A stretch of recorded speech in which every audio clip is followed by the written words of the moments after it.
Hey there, Oscar Carmona, owner of Healing Ground Certified Biodynamic Nursery located in beautiful Santa Barbara, California. Here to talk to you about space-saving vertical planters that you can make at home. Let's start with the very basics and the most obvious and simplest way to use vertical space for growing effectively in your home, and that would be pot size. Here we have recycled nursery container pots that lend themselves naturally to verticality because you have this, obviously you have this 5-gallon bucket that's twice the height of these 1 gallons. And so just by sheer size of the container, I've created some verticality, and I can have these lower lying plants closer underneath the canopy of this larger kale growing above. And you can use empty containers such as this container as turned upside down as a stand to put this container on, and you create even more space because you can then create more tightness of spacing below because you have plants that have their own space above. And it's not limited to a nursery pot. It can be any kind of cylindrical container that you might have at home.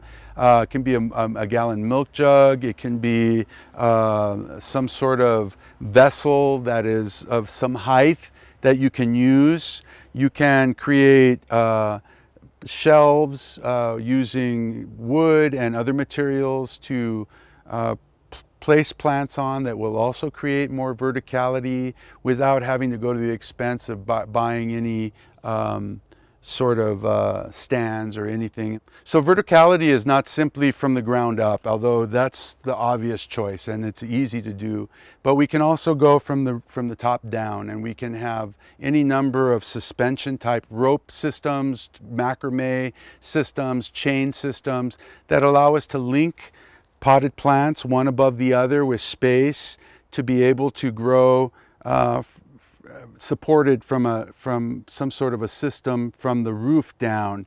And that's another option as far as gaining even increased verticality. You're coming from the ground up where it makes sense, and then you're coming from the top down where that makes sense, and you're bringing the pots down from above to a level of workability.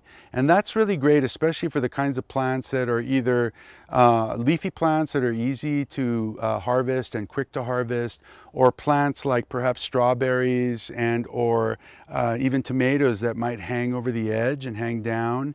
It's also a wonderful advantage to think about growing from the top down, especially if you're limited with light. And for example, the floor area of your patio doesn't receive as much light, but up about 6 feet maybe, or however your patio is sheltered, you might be able to access more sun if you attach something to the roof or to the ceiling and came down. So that's another important reason why you should consider definitely verticality relative to from top to bottom, not just from bottom to top. But again, to reiterate, coming from the bottom to the top is the easiest and the most straightforward way of gaining increased growing capacity in a very limited space, just to put it simply. Oscar Carmona from Healing Ground Certified Biodynamic Nursery located in beautiful Santa Barbara, California. Remember, feed the soil and let the plants feed you. Have a great day.